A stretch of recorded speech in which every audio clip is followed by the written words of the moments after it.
Namaskar and welcome to Sansad Television. I am Vishal, Dahiya and you're watching the news. Let's begin with the headlines first. Centre announces 3% DA hike for employees, approves World Bank supported program for 6,062 crores for MSMEs. Lok Sabha passes Chartered Accountants, Cost and Work Accountants and Company Secretaries Amendment Bill and Delhi Municipal Corporation Amendment Bill.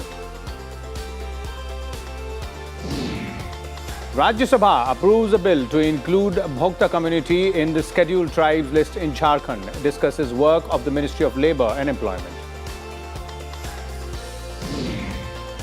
More cooperation amongst BIMSTEC nations need of the hour, says Prime Minister Modi, announces assistance of $1 million to increase operational budget of its secretariat.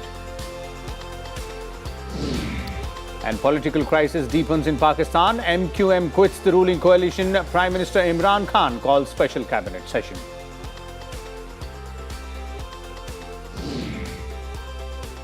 Time now for some more quick news.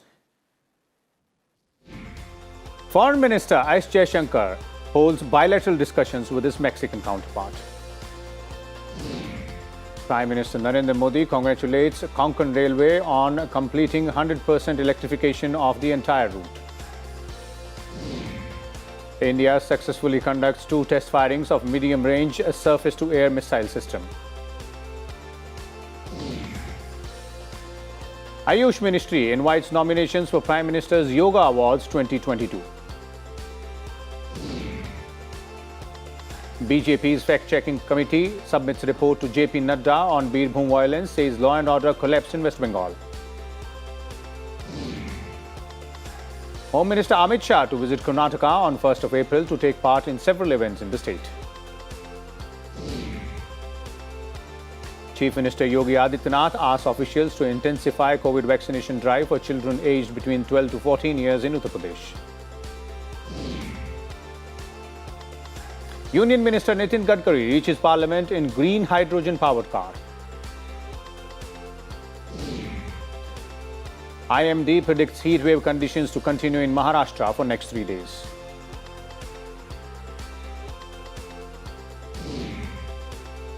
And Rajasthan celebrates its state foundation.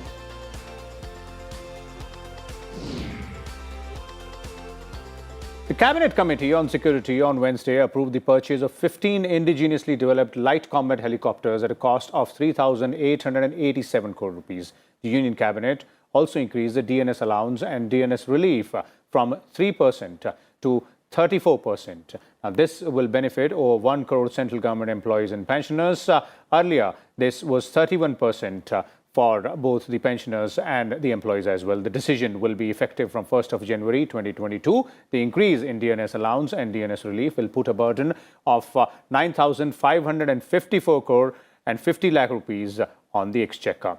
The Union Cabinet also approved a World Bank-aided 6,062 crore rupees financing program for small and medium businesses, raising and accelerating MSME performance or RAMP. The new scheme will be launched in 2022-23. Out of the total outlay of 6,062 crore rupees, 3,750 crore will be received as loan from the World Bank and the remaining will be arranged by the government.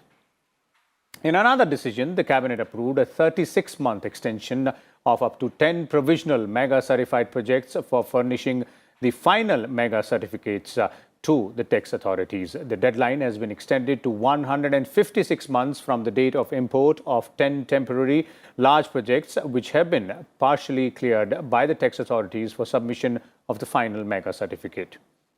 The CCEA also approved amendment to the Comprehensive Power Policy 2009 to give more time to these power projects.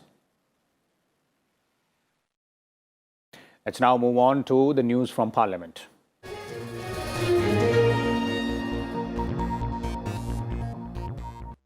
Finance and Corporate Affairs Minister Nirmala Sitharaman said the government has no proposal to interfere in or undermine the functioning of chartered accountants, cost accountants and company secretaries. Replying to the discussion on the Chartered Accountants, Cost and Works Accountants and Company Secretaries Amendment Bill in Lok Sabha, Sitaraman said that these institutions are doing different jobs and there is no proposal to bring a single legislation regarding the operation of these institutions. The Finance Minister said the aim of the amendment is to maintain a coordination. We, as Government of India under Prime Minister Modi, have given up saying we shall never have a Big Four equivalent, something of that kind. I'm sorry, sir, this kind of a cynicism, negativity never governs us. We are hopeful that India will certainly have a Big Four equivalent company, and these kind of amendments that we are bringing are going to facilitate that. And I'm sure Professor Saugata Roy will make sure that in Bengal there will be good set of auditors who will have firms enough to grow to that size and that quality. I think your energies will be very much required in that direction. The Lok Sabha passed the Delhi Municipal Corporation Amendment Bill 2022 today. Replying to the debate, Union Home Minister Amit Shah said the government has decided to integrate the 3 municipal corporations of Delhi based on a detailed analysis of the experience of the last 10 years. Through the bill, the Delhi Municipal Corporation Act 1957 is amended to merge the 3 municipal corporations of the national capital into one to ensure better utilization of resources. ये 10 साल के 12 से 22 का अनुभव जो हमारे सामने आया है, इसका एनालिसिस कर उसका बारीक विश्लेषण और तथ्य जो सामने आए हैं, इसके कारण ये सरकार निर्णय पर पहुंची है कि फिर से एक बार ये तीनों निगमों को एक कर पूर्ववत स्थिति की जाए. Rajya Sabha passed the bill to remove the Bhokta community from the list of scheduled castes and its inclusion in the scheduled tribes list and include some other communities in the ST list as well in Jharkhand. The upper house passed the Constitution Scheduled Castes and Scheduled Tribes Order Amendment Bill 2022 introduced by Union Tribal Affairs Minister Arjun Munda after discussion by voice vote. Earlier, replying to the discussion on the bill, Arjun Munda said the government under the leadership of the Prime Minister is fully committed to tribal welfare. Jharkhand का मामला है, इसके बाद इस सदन में हमारी कोशिश होगी कि और इस तरह के अन्य राज्यों के मामले को भी ला करके समाधान के लिए लेकर आगे आए. अरुणाचल का हो गया है, कर्नाटका का हो गया है, अब उत्तर प्रदेश का और त्रिपुरा का, अब झारखंड का हो रहा है और इसके बाद उड़ीसा से संबंधित हमारा रिसर्च का काम चल रहा है. छत्तीसगढ़ में लगभग पूरी हो चुकी है, लेकिन उसमें कुछ लीगल मिनिस्ट्री ने अपना एक ऑब्जर्वेशन दिया है, उस पर हम काम कर रहे हैं.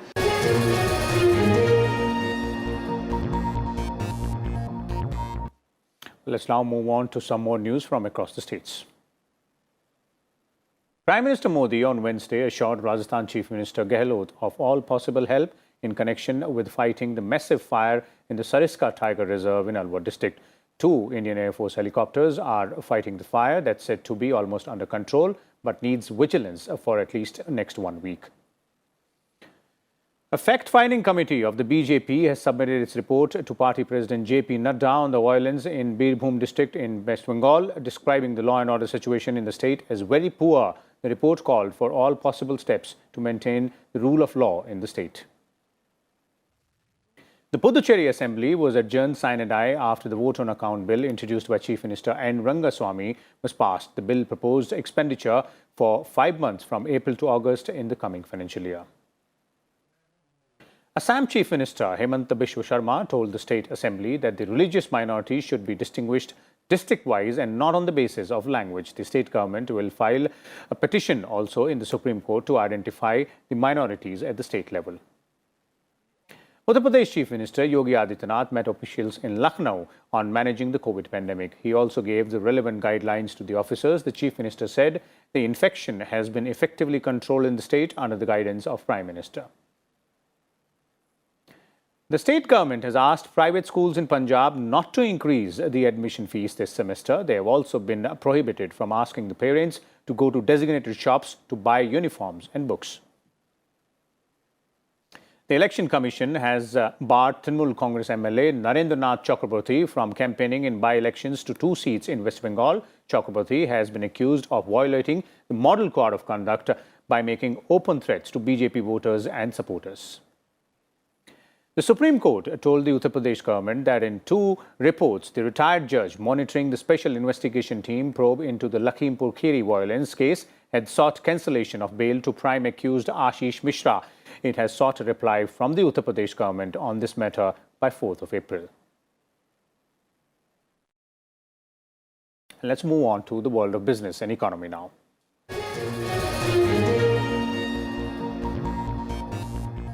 Against the backdrop of the dwindling impact of SARC in the South Asian region, India on Wednesday gave a big push to the BIMSTEC grouping on Wednesday. Prime Minister Modi made some key announcements during his address at the virtual summit of BIMSTEC hosted by his Sri Lankan counterpart. Prime Minister Modi's address to the virtual meeting of BIMSTEC focused on the need for close cooperation among member nations impacted by COVID pandemic and the Ukraine war. He also pledged $1 million to strengthen the BIMSTEC Secretariat and $3 million for a Center for Weather and Climate. BIMSTEC क्षेत्रीय सहयोग को और सक्रिय बनाना महत्वपूर्ण हो गया है। हमारी क्षेत्रीय सुरक्षा को अधिक प्राथमिकता देना भी अनिवार्य हो गया है। एक्सेलेंसीज, आज हमारे बिम्स्टेक चार्टर को एडॉप्ट किया जा रहा है। एक संस्थागत आर्किटेक्चर की ओर हमारे प्रयासों के लिए एक महत्वपूर्ण कदम है। The fifth BIMSTEC summit adopted by consensus a charter that calls for a summit every 2 years and an annual foreign ministers meeting. Also signed were treaties for mutual legal assistance on criminal matters and cooperation among diplomatic training institutes. Disaster risk reduction पर सहयोग के लिए BIMSTEC centre for weather and climate एक महत्वपूर्ण संस्था है और इसे सक्रिय बनाने के लिए मैं आप सबका सहयोग चाहूंगा। इस सेंटर के कार्य को पुनः शुरू करने के लिए भारत $3 मिलियन का योगदान करने को तैयार है। BIMSTEC is the Bay of Bengal initiative for technical and economic cooperation between India, Bangladesh, Nepal, Bhutan, Sri Lanka, Myanmar and Thailand. Thailand will be the next chair. The Asian Development Bank is associated with the BIMSTEC for financial and project implementation. Akhilesh Suman's report for Sansad TV. The positive developments in the peace talks between Ukraine and Russia initiated a buying interest in an otherwise sluggish Asian markets. However, the overall mood was cautious and trading was stock-specific. Hang Seng was up 1.39%. Shanghai Composite also came in green and closed with a gain of around 2%. Taiwan weighted was up over 1%. However, Japan's Nikkei 225 went the other way and ended the day with a loss of 1%. Bulls were back in action in the domestic stock markets. Now, progress in the Ukraine-Russia peace talks and signs of ease in crude oil prices kept the momentum strong. Around 60% stocks closing with gains, reflecting a positive market breadth as well. Overall, Bombay Stock Exchange's benchmark index, Sensex, gained more than 740 points and closed at around 58,688, which is a high of 1.28% from its Tuesday's closing. National Stock Exchange Nifty 50 also remained strong and gained 1% at the time of closing. Bells, it was at around 17,498, which is a high of 173 points.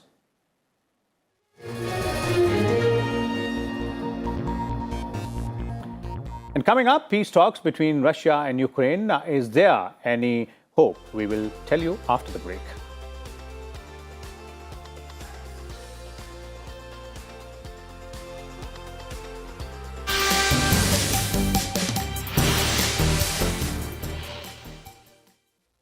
The glorious journey of India's 75 years of independence, protection of rights, ensuring equality, to empower, to deliver justice. Laws that have defined India and its people. Laws that everyone should know. Watch 75 years. Laws that shaped India. With me, Hemant Batra, only on Sansad TV.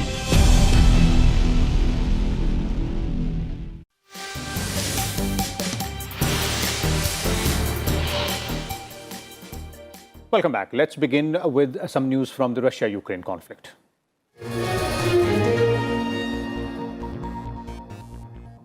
Russian and Ukrainian negotiators began face-to-face talks in Istanbul on Tuesday. The two sides were welcomed by the Turkish president, who urged them to put an end to this tragedy.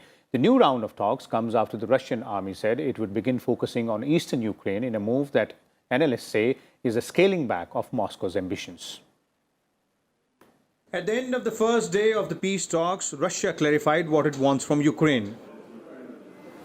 Украина отказывается от вступления в военные союзы, от размещения иностранных военных баз, контингентов, проведения военных учений на территории Украины без согласия государств-гарантов, включая Российскую Федерацию. Со своей стороны Российская Федерация не возражает против стремления Украины вступить в Европейский Союз. The chief Russian negotiator also called for a list of guarantor states to ensure the security of Ukraine that does not apply to the territories of Crimea and Sevastopol. Ukraine, on the other hand, emphasized that the security guarantee be given by an international treaty. It also said the treaty should be drawn up the way Ukraine wants it. Speaking to media, one of Zelensky's advisors said Ukraine will not give even an inch from its eastern region. Bureau Report, Sansad TV. On Tuesday, Russia said it was scaling down the military operations as a trust-building measure for the ongoing peace talks. However, Ukrainian authorities termed it as a regrouping of Russian forces for fresh attacks. Nevertheless, it was a respite for the citizens of Kiev. Tuesday night was comparatively calmer in the war zone. Fewer explosions and sirens were heard in the capital city of Kiev. Ukrainian forces in villages near Kiev said the Russian forces are not as active as before. People came out of broken houses to get on with the life. Another satellite town of Kiev, Irpin, was also quiet. The top Ukrainian commander in charge of the defense of Kiev said Ukrainian forces have retaken most of Irpin, a Kiev suburb that was the scene of fierce battles. However, Russian bombing continued on the eastern town of Lysychansk. Ukraine military said Russian forces were raining bombs on civilian areas, destroying buildings. Meanwhile, at least 7 people were killed and 22 injured in an explosion at an administration building in Mykolaiv on Tuesday. Russian military claimed their missiles also destroyed large depots supplying fuel to Ukrainian armored vehicles in Donbas region. Amid the war games, the numbers of the refugees has climbed up to 4 million. Bureau Report, Sansad TV.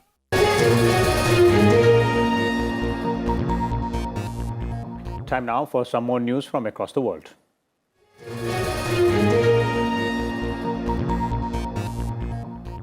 Political crisis intensified for the Pakistani government led by Prime Minister Imran Khan after a key ally switched to the opposition ahead of a no-confidence vote in Parliament.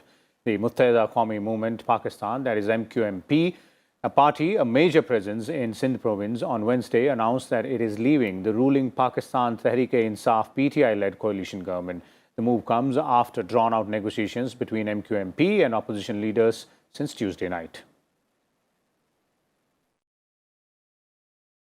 And in more news from across the world, a Palestinian gunman shot dead 5 people in indiscriminate firing at passers-by and parked vehicles outside Tel Aviv on Tuesday. It was the third such attack in a week. Israeli police has raised its nationwide alert level to the highest possible. The 27-year-old attacker, who was shot dead by police, was reported to be a resident from the occupied West Bank who stayed in Israel without permit and had been in prison in 2015 for illegal arms trade. A Saudi-led coalition that is battling Houthi rebels who are holding Yemen's capital started a unilateral ceasefire on Wednesday. The Saudi proposed pause came in fighting began at 6 a.m. ahead of the holy month of Ramadan. The Houthi rebels rejected the ceasefire as meaningless without the coalition fully reopening the country's ports. A spokesperson for the Saudi-led coalition, however, said it would take all steps and measures to make the ceasefire successful. Chinese State Councillor and Foreign Minister Wang Yi met visiting Russian Foreign Minister Sergei Lavrov ahead of the third meeting of the foreign ministers of the countries neighboring Afghanistan. Foreign ministers or representatives of Pakistan, Iran, Russia, Tajikistan, Turkmenistan and Uzbekistan will attend the meeting. China is aiming to build a consensus on the Neighbors plan to jointly promote the stability of the situation in Afghanistan. Asians took to the streets to protest the increasing violence and instability in their country. The demonstration coincided with the 35th anniversary of Haiti's 1987 constitution and followed other protests and strikes in recent weeks. Haiti is experiencing a spike in gang-related kidnappings and growing complaints about the government's inability to control criminal organizations. Violence, in particular kidnappings, has increased over the past 1 year despite the government's pledges to crack down on the insecurity.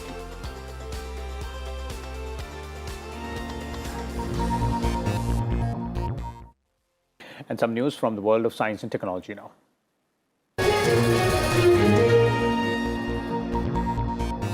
A small town in Bangladesh is offering a new life to thousands of climate migrants or refugees by becoming more resilient with improved infrastructure against high tides. These are people who lose their homes, land and livelihood because of climate impact like sea level rise, river erosion, cyclonic storms and intrusion of saline water.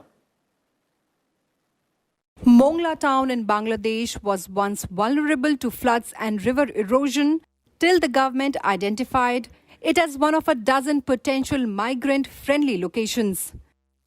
The government used the approach of transformative adaptation, whereby climate migrants could live and work in an environment where the host population accepted them. To build climate-resilient infrastructure, Mongla raised an 11-kilometer embankment along a newly built marine drive to stop flooding, 2 flood control gates, a better drainage system, a water reservoir and a water treatment plant. In the last 4 years, investments at the Mongla export processing zone created new jobs in its factories. The approach of transformative adaptation is aimed at resettling at least 10 million climate refugees who would otherwise have moved to slums in big cities like Dhaka. The World Bank projects that Bangladesh could have over 19 million internal climate refugees by 2050. Bureau Report, Sansad TV. A Soyuz spacecraft is returning to Earth after it undocked from the International Space Station on Wednesday. NASA confirmed that the undocking occurred at 7:21 a.m. GMT over the South Atlantic Ocean. A NASA astronaut is on board the Soyuz after a U.S. record-breaking 355 days at the International Space Station. Also on board are 2 Russian Space Agency astronauts who also spent the past year in space. The 3 are scheduled to land in Kazakhstan. Despite the current tensions between the United States and Russia, their return will follow customary procedures.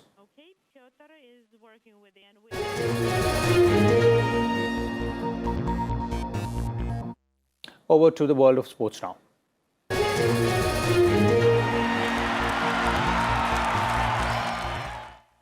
Starting with cricket, Australia have reached the final of the Women's World Cup. The former champions today crushed the West Indies by 157 runs in the first semi-final played in Wellington. Batting first, Australia scored 305 for 3, riding on a superb 129 by opener Elisa Healy off just 107 balls and a 216 runs first wicket partnership with Rachel Haynes, who scored 85.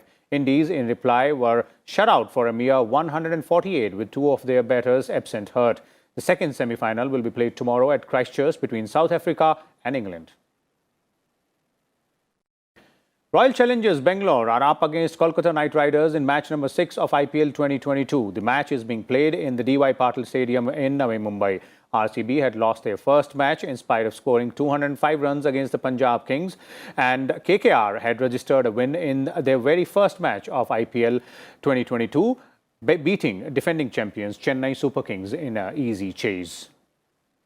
Rajasthan Royals became the first team to successfully defend a total in IPL 15. Their batters, led by captain Sanju Samson's 27-ball 55, put on 210 for 6, and then their fast bowlers ran roughshod on a quick Pune pitch against the Sunrisers Hyderabad, winning by a handsome margin of 61 runs.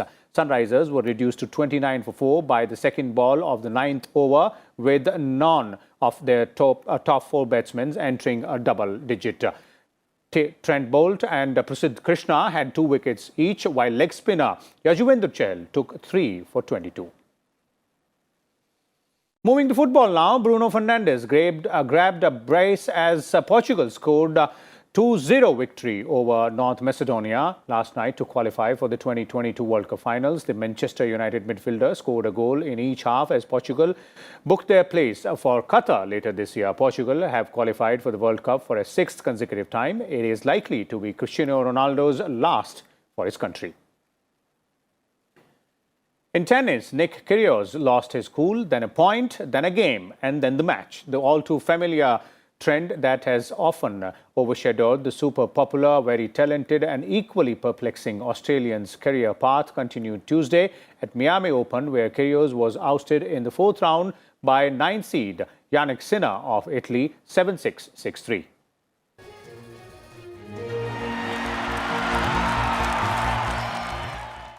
And before we bring this bulletin to an end, let's listen into the headlines once again.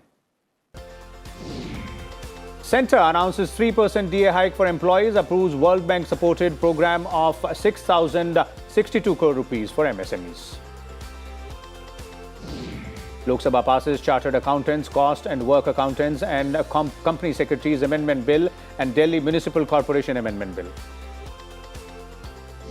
Rajya Sabha approves a bill to include Bhukta community in the scheduled tribe list in Jharkhand, discusses work of the Ministry of Labour and Employment. More cooperation amongst BIMSTEC nations need of the hour, says Prime Minister Modi, announces assistance of $1 million to increase operational budget of its secretariat. And political crisis deepens in Pakistan. MQM quits the ruling coalition. Prime Minister Imran Khan calls special cabinet session.